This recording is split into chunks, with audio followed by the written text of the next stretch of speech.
I think I'm losing my mind, trying to stay inside the lines.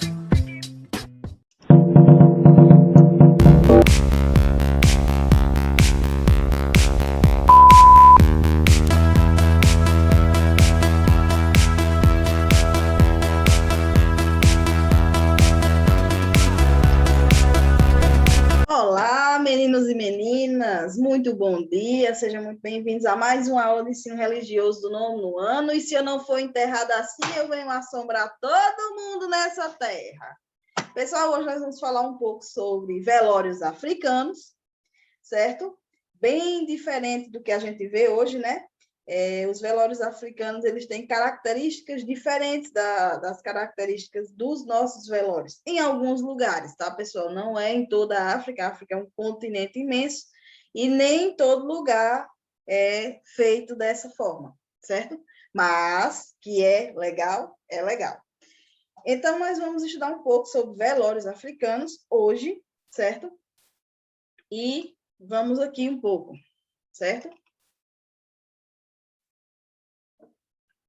Morte na mitologia africana e os ritos fúnebres, certo? A morte na mitologia africana e na mitologia iorubá é uma entidade masculina, certo? O nome da morte lá, eles tratam a morte por Iku, e ele é um homem, certo? A morte é um homem, e essa entidade é designada pelo Deus Supremo, Oludumaré, certo? Oludumaré, e designou quem seria a morte, certo? E para conduzir o ciclo da vida.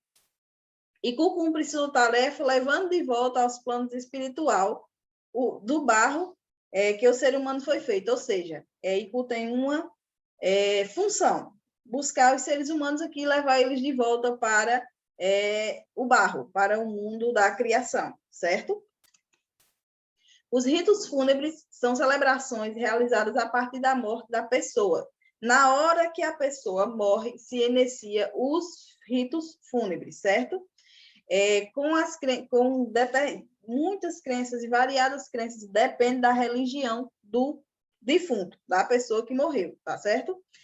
Também os ritos fúnebres também são divertidos e se modificaram ao longo da história. Como vocês podem ver, o rito fúnebre pode ser divertido, pode ser diferenciado, pode ser alegre. Desde as civilizações mais antigas, os ritos da morte são entendidos como fundamentais para que o espírito encontre o caminho além da vida, certo? Então, para a maioria das religiões, o funeral é o que vai fazer com que a alma da pessoa consiga encontrar o destino correto que a religião prega. Ou seja, se você é católico, sua alma deve ir para o céu, ou para o inferno, ficar ali no purgatório um tempinho e tal. Se você é evangélico, a mesma coisa, céu ou inferno, não tem purgatório.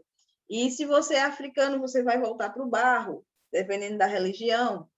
Certo? Então, toda religião ela vai ter suas nuances para explicar o que acontece com as pessoas depois da morte. E aí vem os velórios, que é o momento em que as pessoas costumam, de alguma forma, homenagear um morto, certo? Por exemplo, em algumas tribos aqui do Brasil, como, por exemplo, nos Yanomamis, os Yanomamis, eles costumam comer o corpo do morto, da família, porque eles acreditam que o corpo dele, como filho, por exemplo, é uma melhor sepultura para o seu pai do que enterrar para os vermes comerem. Então, o meu corpo sagrado é a melhor sepultura para os meus pais, para os meus antepassados, do que enterrar os meus pais e deixar que os vermes os comam. Então, existem muitas formas diferentes de enxergar o que é o funeral e qual é a importância desse funeral para as pessoas, certo? Vai depender da religião. E o túmulo, ele tem um papel muito importante nos rituais, certo? A história do corpo sepultado, ele é muito importante no túmulo. E a partir do túmulo, você pode descobrir um monte de coisas sobre aquela pessoa que morreu. Se era rica, se era pobre, se tinha família, se não tinha. Por exemplo, no Egito, qual eram os túmulos mais suntuosos no Egito? Os faraós eram enterrados naquelas humildes pirâmides, né? para não dizer o contrário, os faraós eram enterrados naquelas pirâmides muito, muito luxuosas, enquanto que pessoas mais simples eram enterradas de forma bem mais simples, dentro de caixões de madeira, de um formato bem mais simples. E assim, quanto mais a pessoa é bem-sucedida economicamente, mais luxuoso vai ser o seu túmulo. Hoje em dia, não muda muito. Quando você vê uma pessoa rica, normalmente o ritual funeral dela é um ritual bem mais luxuoso, com mais pompa e circunstância e tal, e não muda muito. Dá para você saber a questão social de uma pessoa a partir do funeral. Isso vai depender muito da religião também. Quando é uma religião que é muito mais desprendida de fatores econômicos, como, por exemplo, o budismo, você não percebe isso, porque no budismo eles são muito desprendidos de bens materiais. Então, você não vai perceber muito isso. E aí, pessoal, nós vamos chegar aqui no nosso exercício de hoje, certo? E nas próximas aulas nós vamos tratar um pouco sobre o destino das almas, tá? Eu vou logo adiantar aqui. E a gente vai tratar um pouco das religiões, para cada religião, para onde é que vai a alma, o que é que acontece depois da morte, porque até agora nós estamos aqui no plano sensível, nós estamos aqui falando de morte no plano imanente, o que acontece com o corpo, o que nós vivos fazemos com o corpo dos nossos mortos, certo? Nas próximas aulas a gente vai tentar passar para o outro lado da moeda, o que acontece com as almas dos nossos mortos, dependendo de cada religião, certo? Então, aqui embaixo eu vou deixar, em algum lugar aí no grupo do WhatsApp, vocês vão encontrar um link para vocês entrarem na aula do Google Meet para a gente poder debater um pouco mais sobre essa questão. Sim, sobre esse enterro, deixa eu tentar ampliar aqui. Sobre esse enterro aqui africano, eu gostaria de dizer, esse é um enterro com honrarias, certo? Não é para qualquer pessoa, e tem muita gente que passa a vida inteira juntando dinheiro para poder, quando ele morrer, ter dinheiro suficiente junto para ele ter esse tipo de cerimônia.